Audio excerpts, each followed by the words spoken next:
The game sector, the rearing of game, the releasing of game, and the sale of game meat is governed by many laws and legislations and regulations. In the past, there has been attempts to bring all of these things under one banner to say you are accredited that you follow all of these rules. However, today I'm going to ask, do we actually need to do this?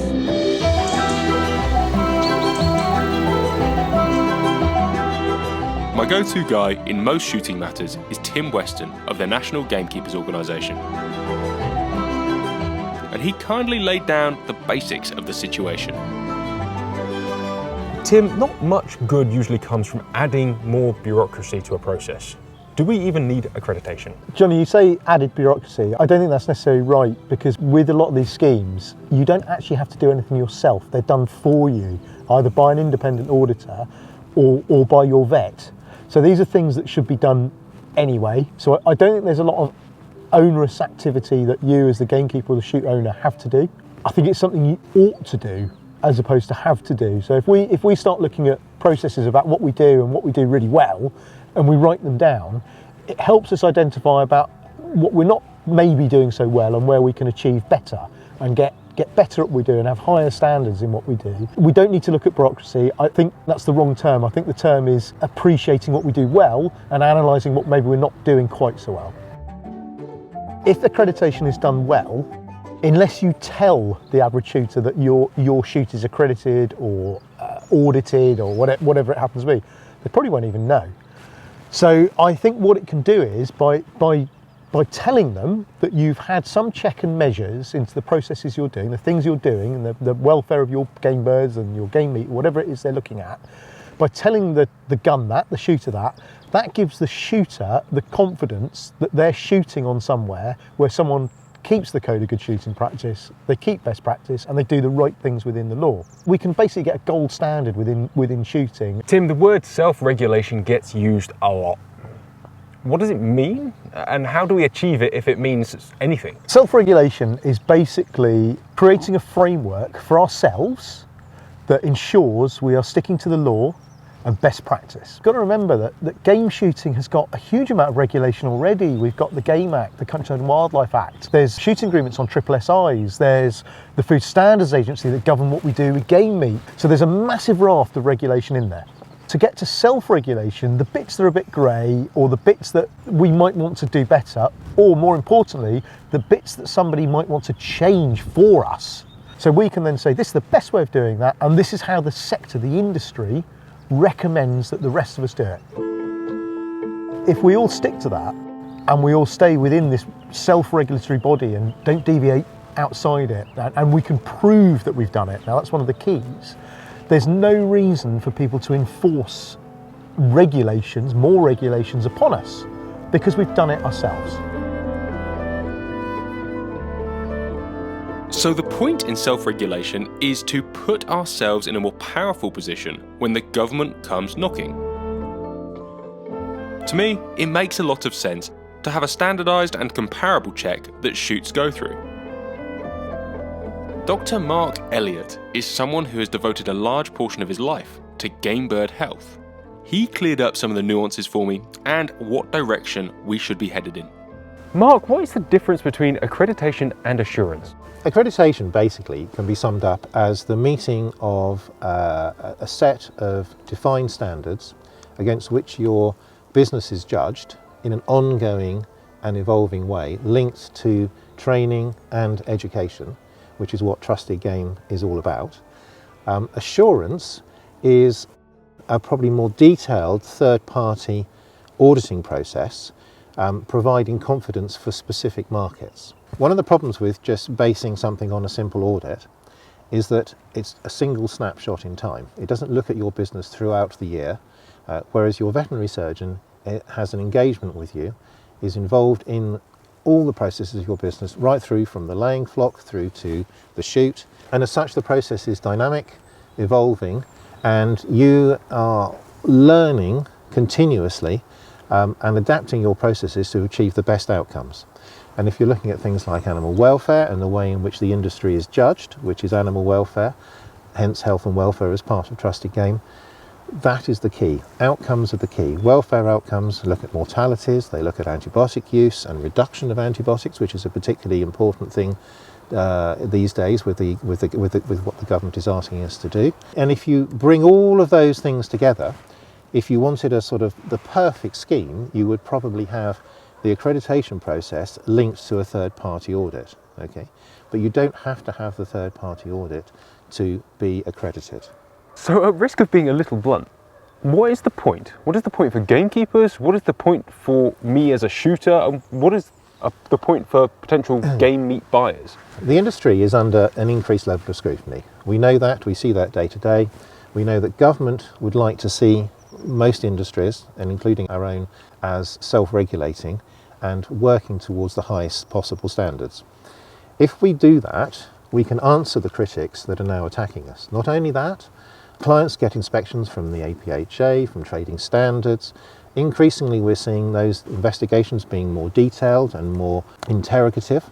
If you've got the information to hand, if you've been through the trusted game process and you can answer the questions which those organisations are answering, you know, what is your antibiotic use? Are you recording things properly? Are you dealing with your waste correctly?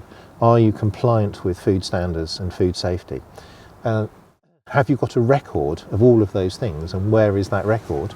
If you can produce that in a really easily understood, simple format for everybody, that's what we want to achieve. If we achieve that, we can protect the integrity of the industry. The community's opinions are seemingly split, thinking either that this is a step too far or not far enough. It would be ignorant to think that nothing is changing or that our sector can continue unchanged, especially as the world around us develops so fast.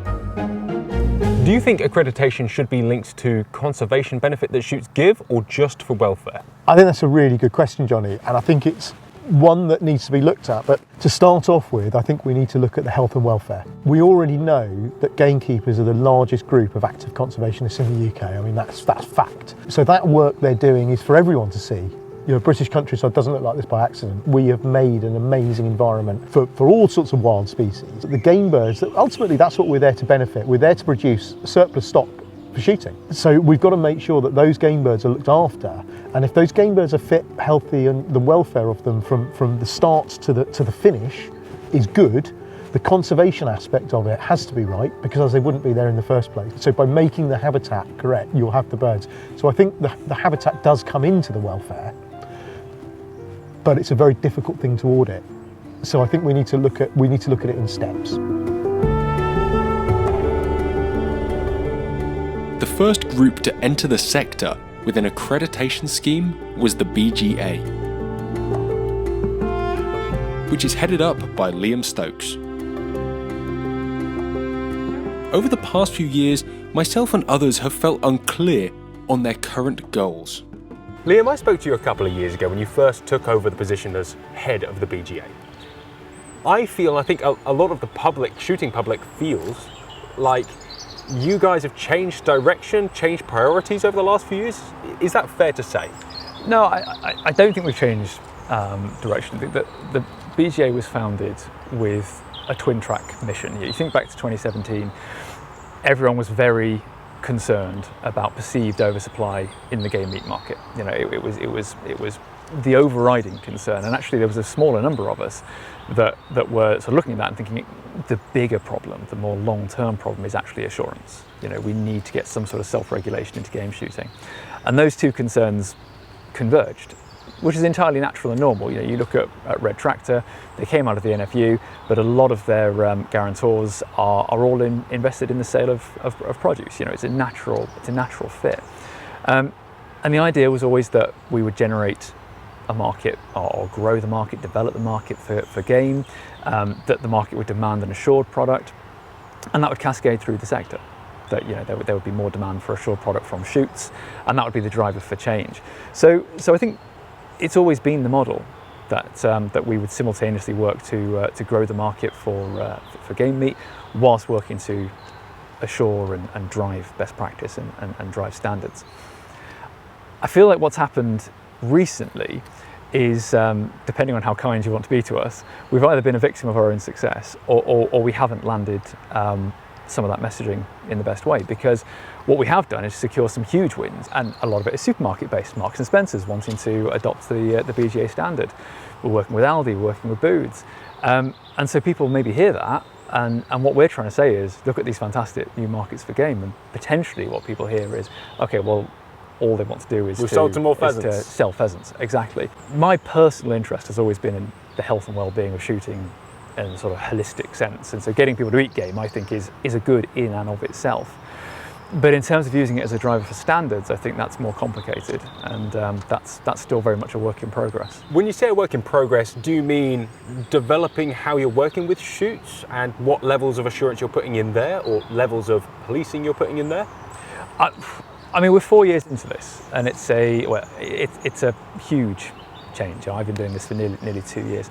I think it's all a work in progress, and none of it's finished. And mistakes have been made, and mistakes will be continued to be made as we try and move towards an assured sector, a thriving game meat market. There's various bits of this that still need to be improved. I think the link between a growing market for assured game and that leading to a growing number of shoots opting into assurance, that's the bit that we really need to work on, and there's various things in there that we need in order to move that forward. I think most people's issue with the BGA lies with, it used to feel like it was more for the little man, the everyday shooter and the smaller shooter, and it now feels like it's just supporting the hyper commercials. Is that fair to say? The issue is larger operations have got more capacity to undertake the sorts of things that assurance asks for.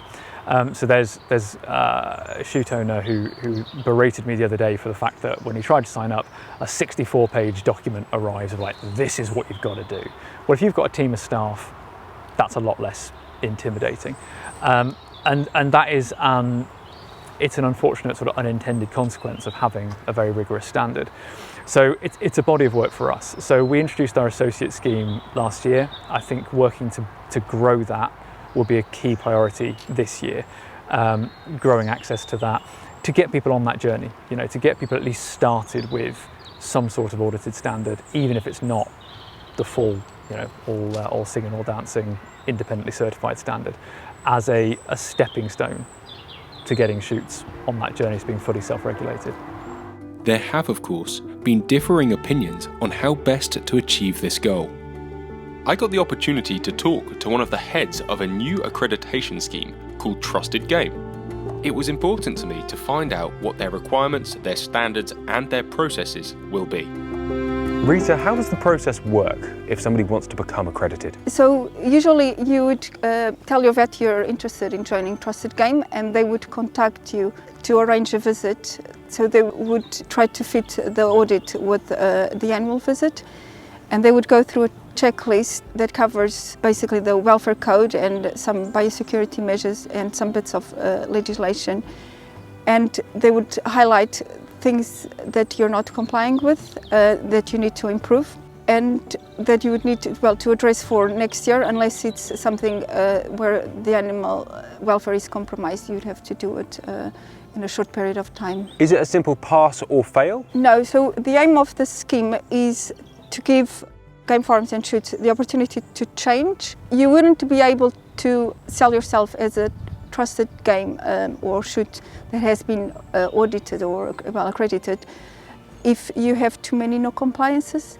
If you are complying with everything, then you would automatically pass and be able to use the logo as well and sell yourself as a trusted game shoot or a game farm. Why did you decide to start Trusted Game?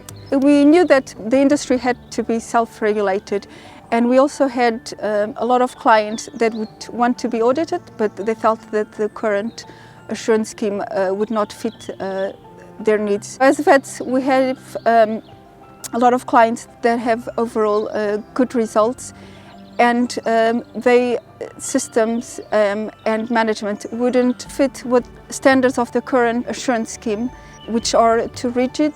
So we felt that we had to create something for our clients and for the industry, so they could survive in the next years.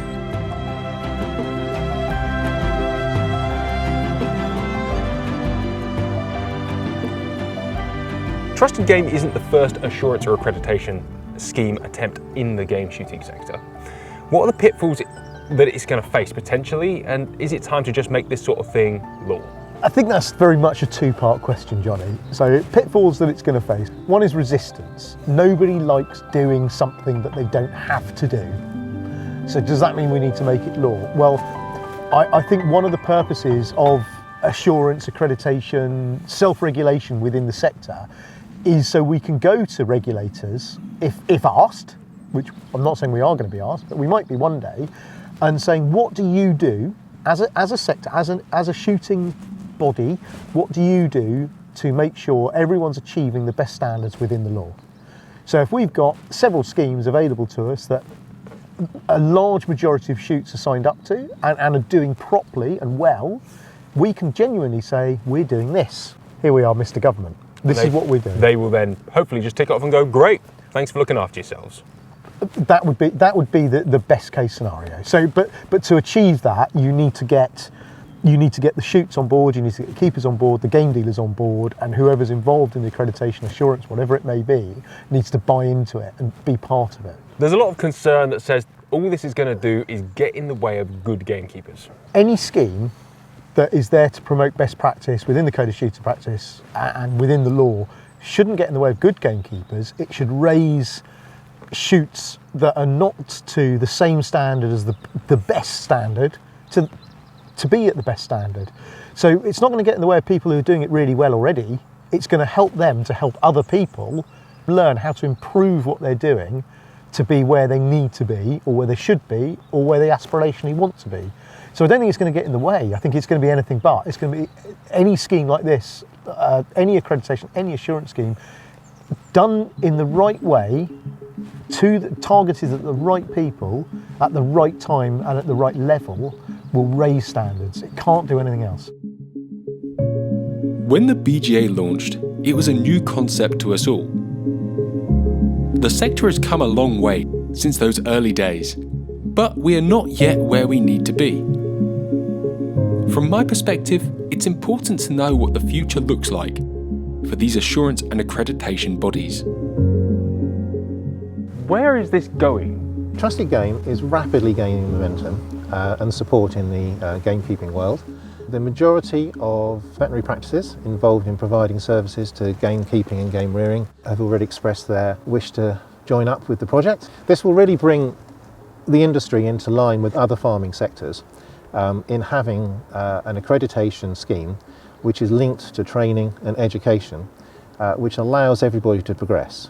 For some people this may be teaching them to suck eggs, if you like, but I think everybody can gain something from the process. For other people it's going to be particularly useful and informative and educational, and everybody has to have the chance to improve. If you have a system in place that is rigid and prescriptive, okay, that unless you achieve X, Y and Z today you can't be part of, okay, that's not what we wanted to achieve. We wanted Trusted Game to be something that everybody can engage in, from the smallest shoot releasing maybe a couple of hundred birds to the largest shoot releasing quite a lot. And through that engagement and through education, we can only evolve in a positive direction. Do you think all shoots actually need assurance or accreditation in any capacity? I think everybody needs to be involved in self-regulation that covers the environment, that covers animal welfare.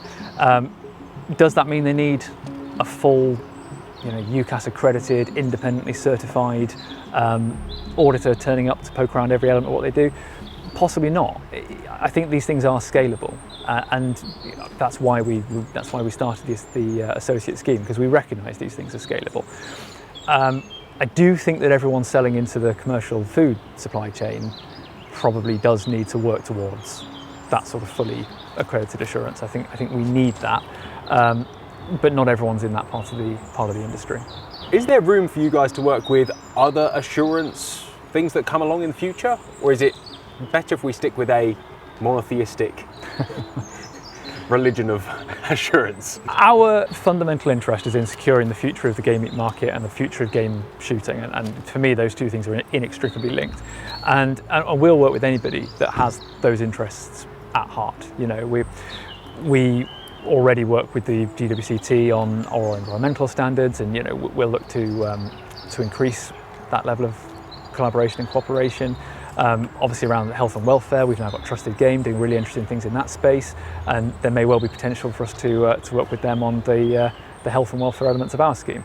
I think there's a lot of really exciting, interesting things we can do.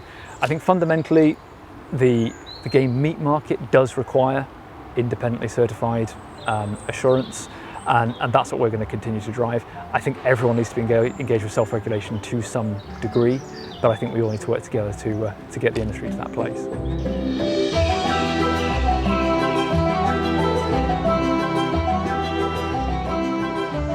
The future of gamekeeping, countryside management, and game shooting is bright. Change is coming, and if we drive that change, it's more likely that we're going to be in favour of it. For better or worse, paperwork and certification are more important now than ever before.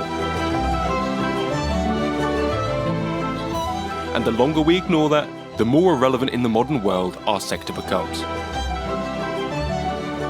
Whether it's the BGA or Trusted Game or an amalgamation of the two, or anyone else who comes onto the scene, it is important that we as a community support those that deserve it. Thank you very much for watching. We are eager to hear your thoughts.